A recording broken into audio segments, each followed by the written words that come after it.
Hello and welcome to Economic Divide with me, Kabitah Waib. In this week's episode, we will look at the Syrian war, or the war on Syria, should I say, which turned 10, a milestone to be ashamed of. I mean, what can be said about the Syrian war that has not been said already? Well, that is exactly the point. It needs to remain in the headlines. Now, before the war on Syria broke out, Syria had two main products for revenues, namely agriculture and oil. Together, they accounted for about 1/2 of the country's GDP. Agriculture, for instance, accounted for about 26% of the GDP and employed 25% of the total labor force. Well, the sanctions and destruction have devastated Syria's economy. For example, the total economic loss from the Syrian civil war for the year 2015 was $237 billion. Now, it could have reached $400 billion for the year 2020, as far as the records go. Well, the Syrian opposition's capture cost the government a further $500 to $7 million a year because of the revenue loss at the border crossing, Nasib being the biggest one. In this program, we will not only try to cover the economic consequences of this war, but we will also give a touch of the humanitarian aspect, which is truly heartbreaking, scenes that will surely move you. Well, the first report will take a look at the timeline of this war, which has just marked its 10-year anniversary.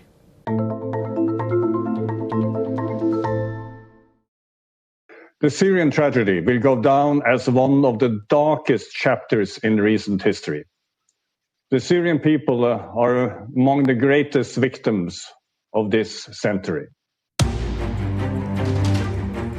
It started out with small protests. The Syrian government moved in to quell them. President Assad still held massive popularity. Protests got out of hand and soon swept the nation like here in Homs. Terrorists filled the vacuum, but so did Russia to save Syria. The sign says it all. More and more joined the war, like these fighters calling themselves the Shield of Aleppo. Neighborhoods fell to the terrorists. Seen here firing at a Syrian army's helicopter. Religious monuments like the famous Umayyad Mosque not spared. Syrian troops seen here regaining territory. In this demo, alliances had shifted, some pro-government, others against. But Daesh persisted, holding on to the stronghold in Raqqa. And I'm back because of your arrogant foreign policy towards the Islamic State. Abu Bakr al-Baghdadi is dead. Assad and Russian forces were falsely accused of killing civilians.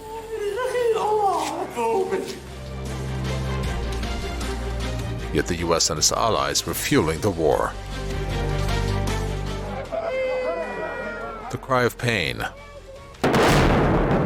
The moment after a bombing. The devastation afterwards.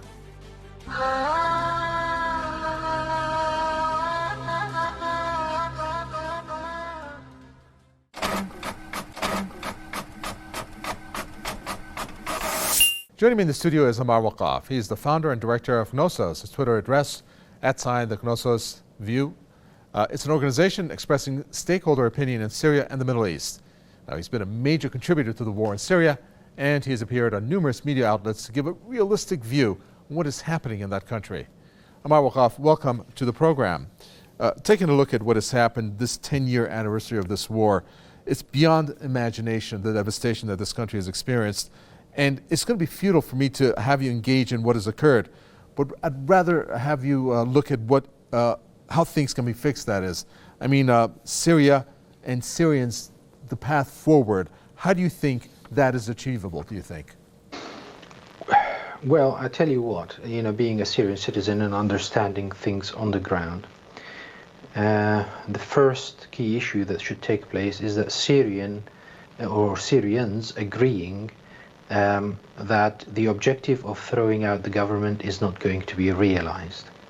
Once the majority of Syrians, even those who have been hopeful for the past 10 years for NATO to come, for whatever thing happens that could overthrow the current government, once they realize that this is not an achievable objective, because what we hear also is a lot of fanfare about UN Resolution 2254 and, Constitutional Committee, and the way these things are viewed by this segment of Syrians is not about political, reconciliation or, political realignment. It is actually being seen, or these are actually being seen as tools to overthrow the current government. And they keep dreaming about, Russia ordering Assad to go, Iran being bombed and withdrawing its troops, and, having this catastrophic or apocalyptical sort of solutions. None of that is going to happen. Okay, thank you, Omar Wahab. We're going to have him back a little later on. Taking a look at now our next report, we know that the war has had an effect on the Syrians when it comes to their nutrition. Aside from poverty and unemployment, one of the outcomes is food insecurity. It's a consequence that is plaguing a large majority of the population there.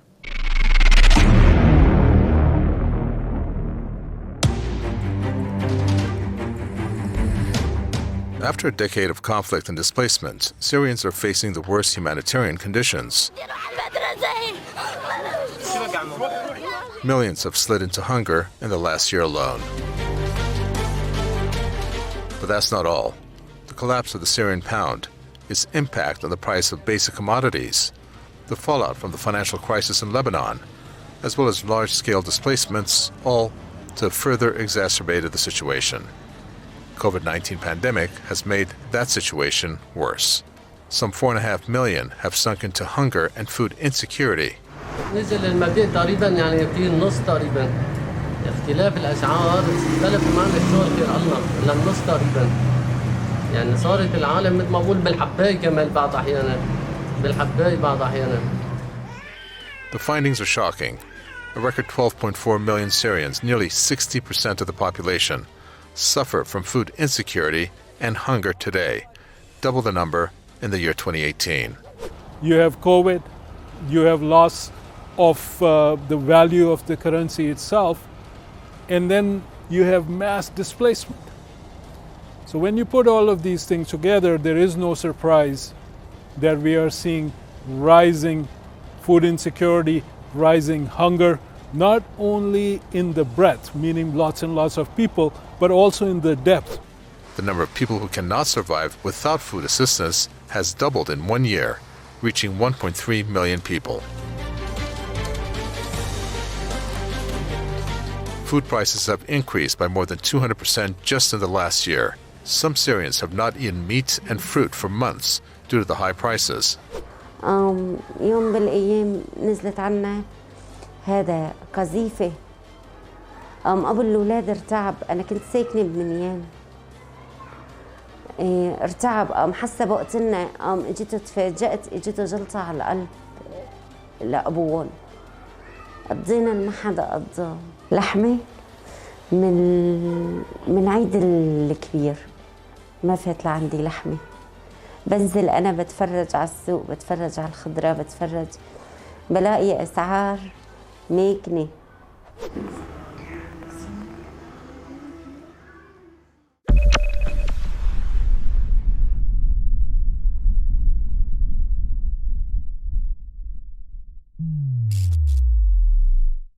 Our next guest joining us in the studio is Derek Ford. He is a lecturer at DePauw University.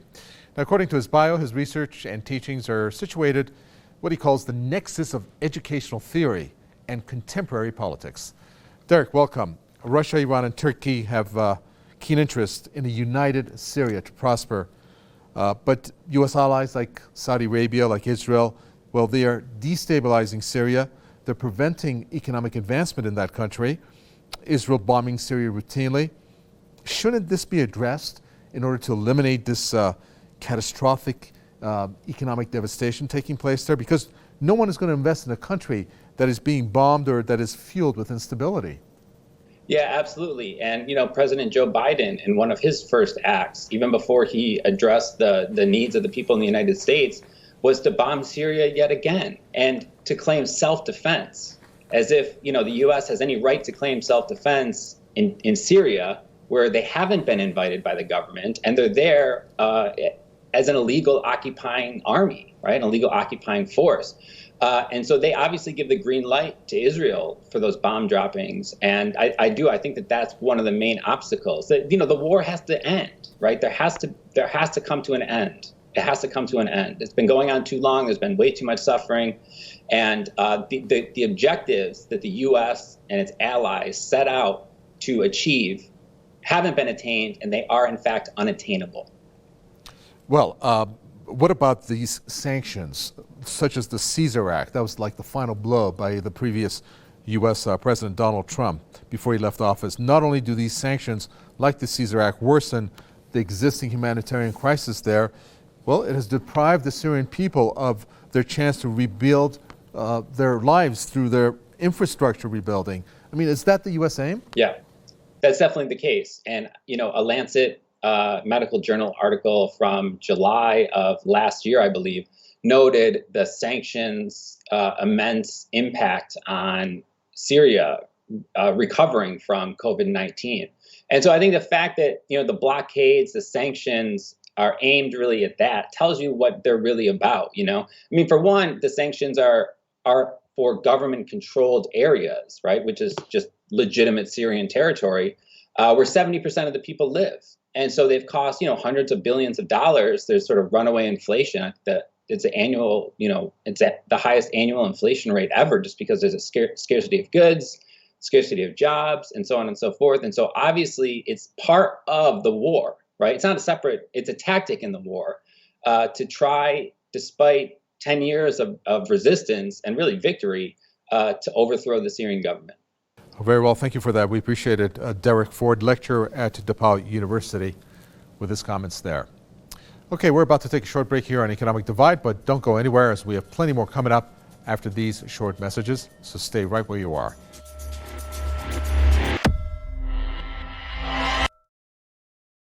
It's time now to take a look at our final report, which is really a close look at the Caesar Act. Now, the previous U.S. President Donald Trump and his team were responsible for executing it. They claimed that it would target the government only, but doesn't that mean Syrians would suffer? Some argue for and against it, but take it from us here in Iran. We know U.S.'s real intentions. After all, we have been the target of U.S. sanctions.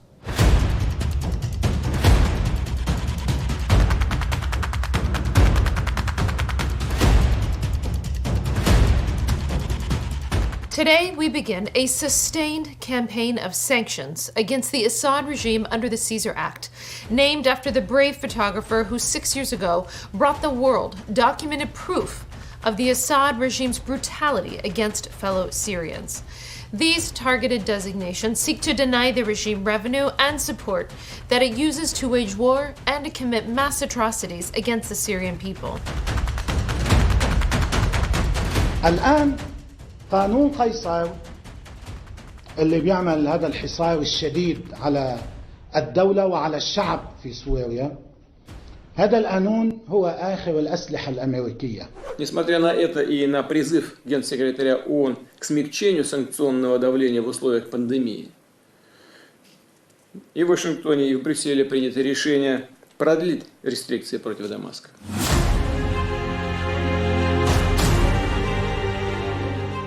قانون قيصر ما بيأثر لا على النظام ولا أعمدته. نحن من زمان من سنين كثيرة كانوا عم يعانوا السوريين خلال الحرب من موضوع الكهرباء بسبب تخريب شيء بالبنية التحتية بسبب الحرب. هلا صار السؤال، هل يا ترى نتحول لطريقة ثانية أو لشكل ثاني من أشكال تعب الكهرباء بالبلد؟ الخوف على الأجهزة الطبية الموجودة عندنا، هي الأجهزة أغلبها مستورد، أغلبها موجود من برا، يعني ما عندنا أجهزة تصنيع أجهزة طبية بخصوص الأجهزة الإلكترونية. Today, the Assad regime and those who support it have a simple choice. Take irreversible steps towards a lasting political solution to the Syrian conflict in line with UNSCR 2254, or face ever new tranches of crippling sanctions.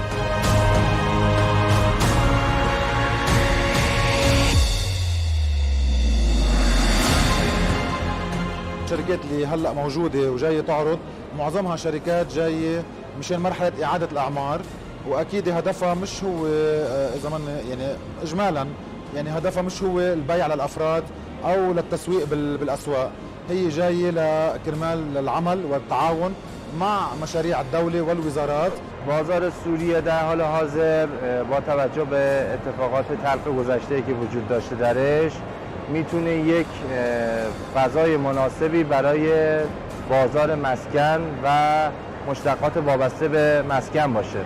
به نظر من میتونه یک بازار رقابتی خوبی ایجاد بشه در کشور سوریه که نه تنها خود ایران بلکه بقیه کشورها میتونن بیان اینجا از این وضعیت استفاده بکنن و دعوت هم میکنیم که از بخش خصوصی ایران بیشتر بیان توی این موضوع دخالت داشته باشن و شرکت بکنن و همچنین صنایع وابسته به بخش ساختمان.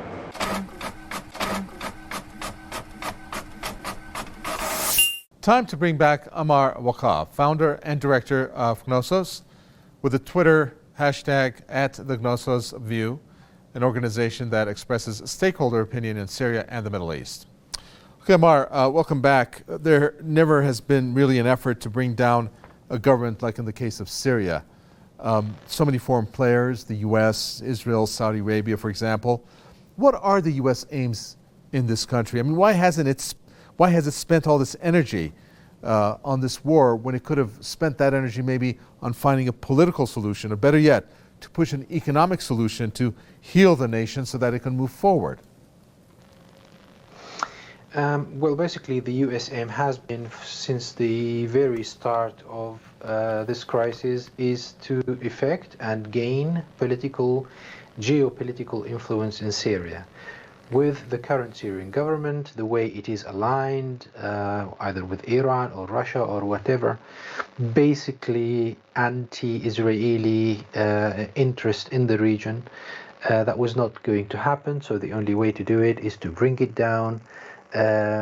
That's option number one, and bring another or a replacement government or a political body that could adhere to such interests, or B, force it to change its course of action, basically by starving it, to death. And this is what's happening, because the first objective didn't happen. They couldn't do it.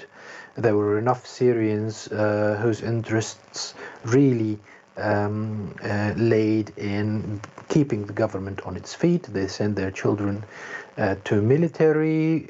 They suffered a lot, and now they're suffering very much. So the next possible thing for the American policy is to force the current Syrian government to compromise with its needs in the region. What is really happening is that the Syrian people are really suffering.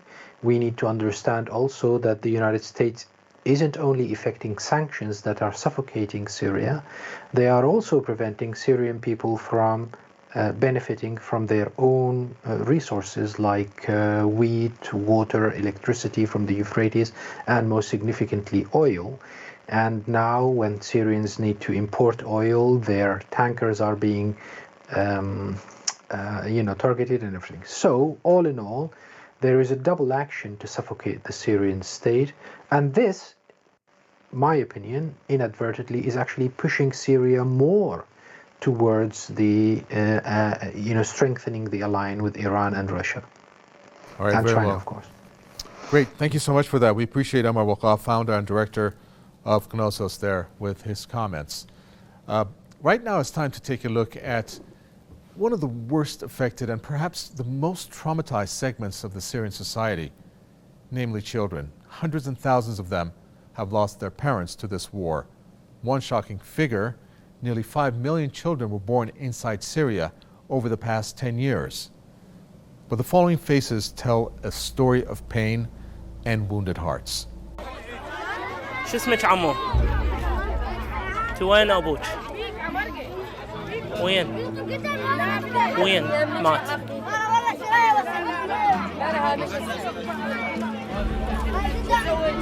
شنو متريقة متغدية متعشية؟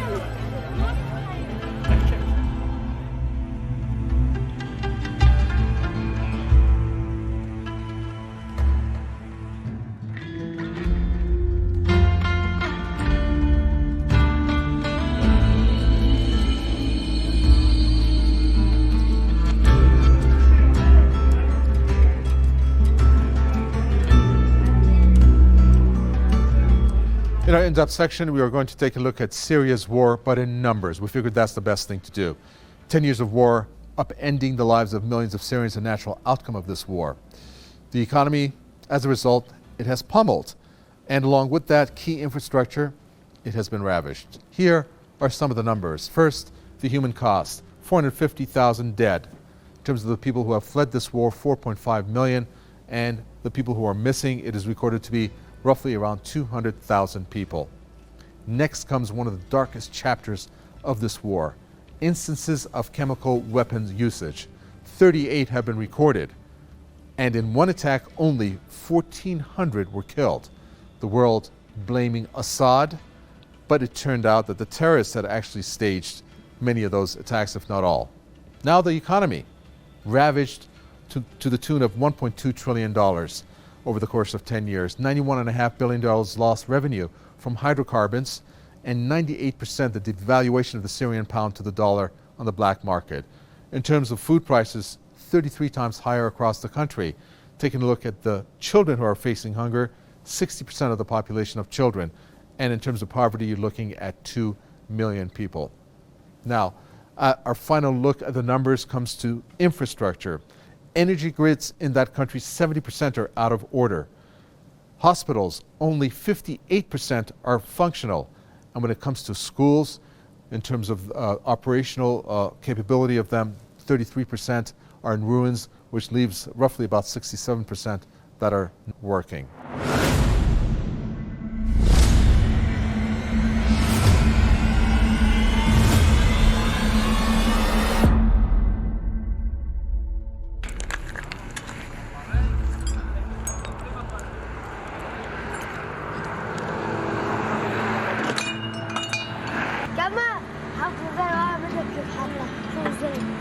اخواتي شي 10 15 شخص بنشتغل بنفس المكان. هذا اللي احنا فيه هلا، عايشين اللي احنا من هالمكان هذه. احنا هون نلعب بالسيارات، نشتغل، نطبق قذايف. ونحن بنخاف تهجر علينا شي قذيفة. ويعمل عدة أصناف قذايف يعني.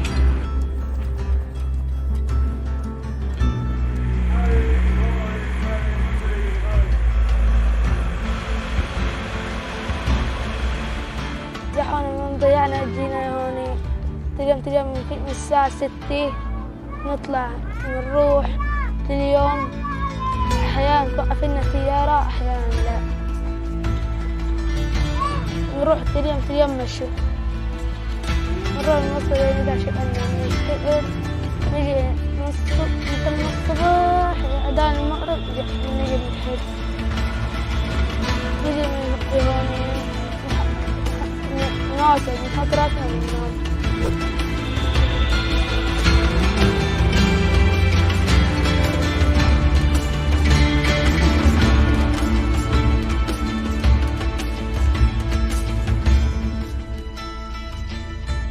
When it comes to the war on Syria, it appears that it has faded from the headlines. I said that in the beginning of the program, but it shouldn't. For starters, Israel is bombing that country over and over again. Another country that is occupying it, namely the US, well, it's stealing its resources, namely oil, which the revenues could go to the desperate people of Syria. But there's another reason why Syria should not fade from the headlines. It should serve as a reminder that the US push for regime changes and the redrawing of the map of West Asia or the Middle East has failed. Meanwhile, there's another path to changing the dynamics of the region, and that is economically. For where there's economic prosperity and trade between countries, there are less tensions and chances for war. That does it for this edition of Economic Divide. If you have any questions or comments, do send them to us the old-fashioned way. Our email address, economicdivide@presstv.ir. From Mikhail Tagvai and the entire team, it's goodbye. Until next time.